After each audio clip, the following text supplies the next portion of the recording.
अपने पसंदीदा शो के फुल एपिसोड देखने के लिए अभी डाउनलोड करें दंगल प्ले ऐप।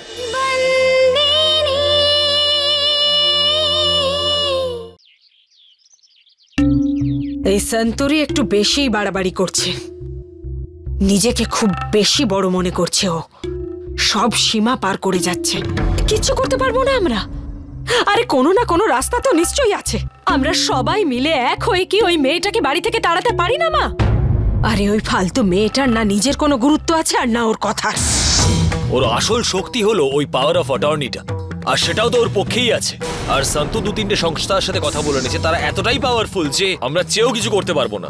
পিসিমা, যদি আমরা এই মুহূর্তে সন্তুকে বাড়ি থেকে না বের করি তাহলে এই সংস্থাগুলো সমস্যার সৃষ্টি করবে। আরে কোন সংস্থা? আরে এটা ধর্মরাজ মাহিয়া বংশের জায়গা, এখানে আমার ভাইয়ের রাজত্ব চলে। আরে মানলাম যে ধর্মপুরে ওনার রাজ চলে, কিন্তু সব জায়গা তো আর ওনার রাজত্ব চলবে না। সন্তু যদি এই কেসটা নিয়ে অন্য কোথাও যায় না তাহলে আমরা অ্যারেস্ট হয়ে যাব 10 বছরের জন্য। ও নিজে তো 10 বছর ভেতরে ছিল, 11 বছরের জন্য আমাদেরকে পাঠিয়ে দেয়। তখন একজন নারীর ওপর অত্যাচার করা বিশাল বড় অপরাধ। আমরা যদি ওকে ওর ভাগ না দিই না, ওর কিছু হোক না হোক, আমাদের অনেক বড় প্রবলেম হয়ে যাবে। তাই জন্য বলছি, ও যেটা বলছে সেটাই করি, ও যেটা বোঝাচ্ছে সেটাই মেনে নি। হিসাবই যখন চাইছে তখন দিয়ে দিচ্ছি হিসাব।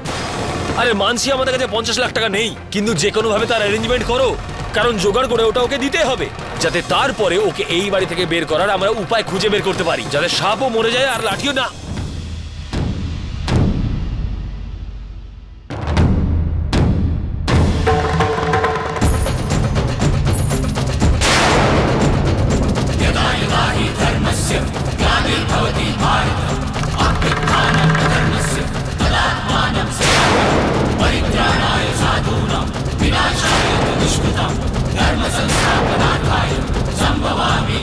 আমি জানি যে এই সময় আপনারা ঠিক কি ভাবছেন। আমি গ্রামের মেয়ে, তার মানে কিন্তু এটা নয় যে আমি কিছু বুঝি না। আমি জানি যে আপনারা এখন ভাবছেন আমাকে এই বাড়ি থেকে কি করে বের করা যায়। কোনো পুলিশ বা উকিলের জন্য অপেক্ষা করছেন নিশ্চয়ই আপনারা, কিন্তু এখন যে উকিল আমার সাথে এসেছেন ওনার কথাটাও আপনারা একটু শুনে নিন। যেমনটা আগেই আপনারা জেনেছেন যে power of attorney mister Dharmaraj মাইয়া বংশী সাইন করে এনাকে দিয়েছেন। আর প্রধান কথাটা হলো এই পাওয়ার অফ অ্যাটর্নি স্থায়ী। ভারতের আইন অনুযায়ী যে মানুষটি এই পাওয়ার অফ অ্যাটর্নি সাইন করে নিজের যে কোনো আত্মীয় পরিজনকে দিয়েছেন, সেই মানুষটিও এই পাওয়ার অফ অ্যাটর্নি চেঞ্জ করতে পারবেন না।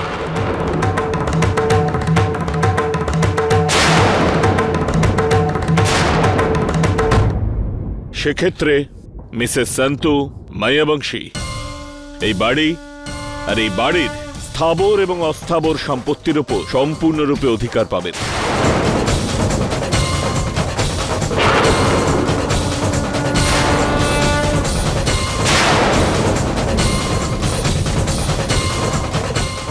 আমি জানি যে আপনারা সবাই কোর্টে যাওয়ার চিন্তা ভাবনা করছেন, কিন্তু কোর্টে গিয়ে এটা প্রমাণ করতে করতে যে এই পাওয়ার অফ অ্যাটর্নি নকল, কম করেও 10 বছর তো লেগেই যাবে। আর ততদিন পর্যন্ত আমি এই বাড়ির মালকিন, এই সম্পত্তি আমার। তাহলে আমি আশা করছি যে হিসেব তৈরি আছে, তাই তো?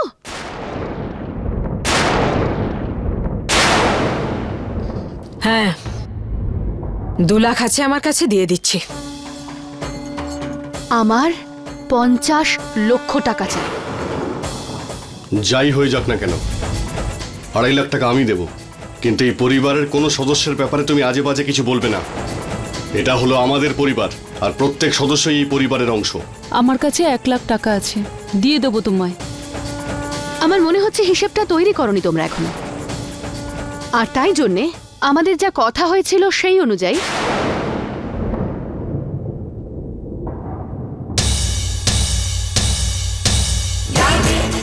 চাবি চাবি দাও দিদি।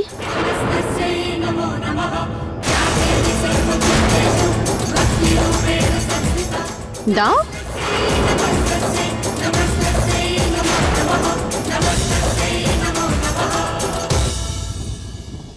1 মিনিট।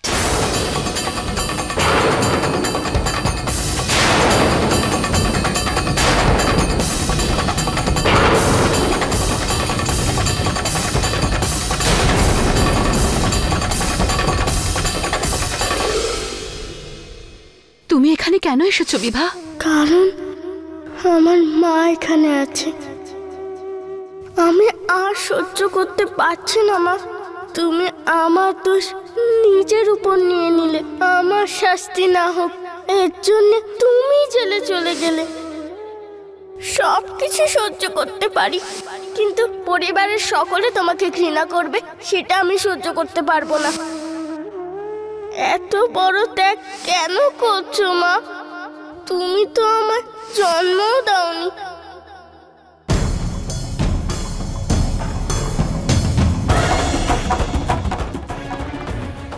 এতে আছে 10 লাখ।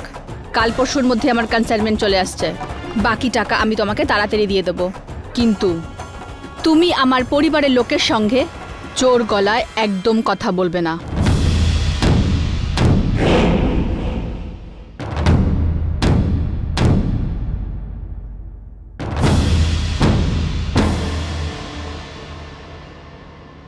তোমার হিসেব আমি সব মিটিয়ে দেব। আর এই চাবিটা খেমি বৌদির কাছেই থাকবে। না, এই চাবি এবার থেকে আমার কাছে থাকবে।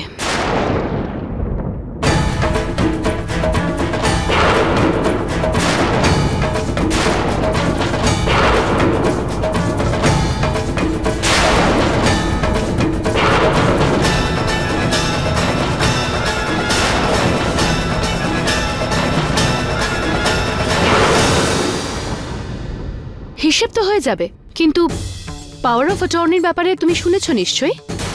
আর সেটা অনুযায়ী এই সম্পত্তি আমার, আর তাই চাবিটা এমন একটা হাতে থাকা দরকার যেটা রক্ষা করবে, আর সেই হাতটা হলো আমার।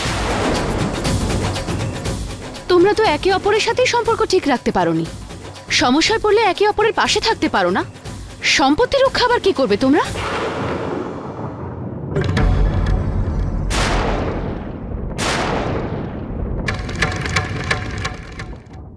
এখানে আসার জন্য অনেক ধন্যবাদ উকিল বাবু। জয় শ্রীকৃষ্ণ।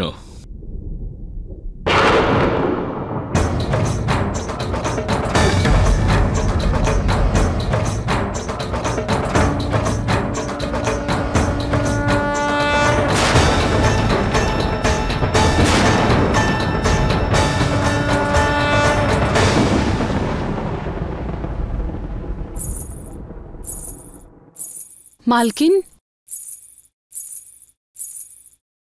মালকিন, মালকিন, আপনি সত্যিটা সবার সামনে আনতে চেয়েছিলেন তাই না? কিন্তু সেটা হলো না। কিন্তু যেটা হয়েছে সেটা তুমি বুঝতে পারছো না। কি হয়েছে মালকিন?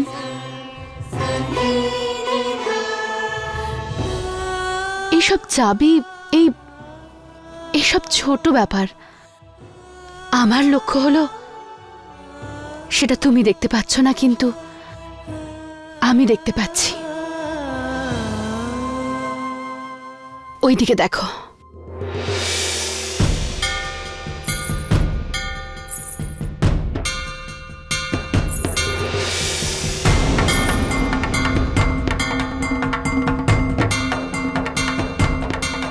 দেখেছো কিরকম সাপের মতো কুণ্ডুলি পাকিয়ে বসে গেছে আমাদের সম্পত্তির ওপর?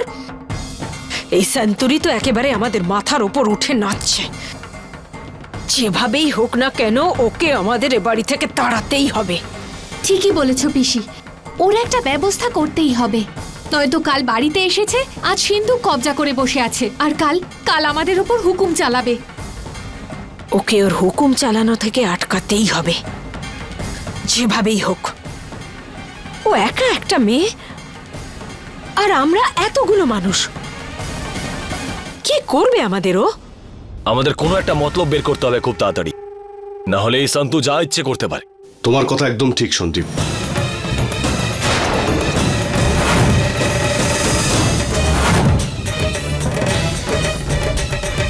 কিন্তু ও কিছু করার আগেই আমাদের সবাইকে মিলে কোনো না কোনো রাস্তা তো বের করতে হবে। এইভাবে বসে থাকলে তো চলবে না। এই দাগ, বাড়ির মাঝখান থেকে টানা এই লক্ষণ রেখা, এই 10 বছরে কেউ এই রেখাটা নিজের ইচ্ছায় বা নিজের খুশিতে পার করেনি। কিন্তু আজ এরা আমার বিরুদ্ধে লড়ছে, যে কারণেই হোক না কেন। এরা আজ একসাথে দাঁড়িয়ে আছে, একসাথে। ব্যাস, এটা তো সবে শুরু।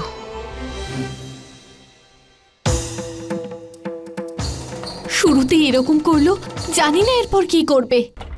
এই সন্তুরি হচ্ছে জলের বুদবুদের মতো, আজ যেমন উঠেছে তেমন কাল মিলিয়েও যাবে বুদবুদের মতোই। ও কখনো ওর ইশারায় আমাদের নাচাতে পারবে না।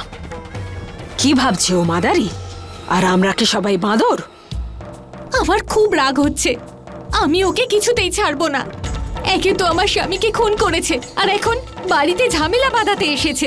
যখন থেকে ওই সন্তুরি চাবি ছিনিয়ে নিয়েছে তখন থেকে শুধু একটা কথাই আমার মাথায় ঘুরছে, এই সন্তুরিকে আমরা কি করে উচিত শিক্ষা দেব।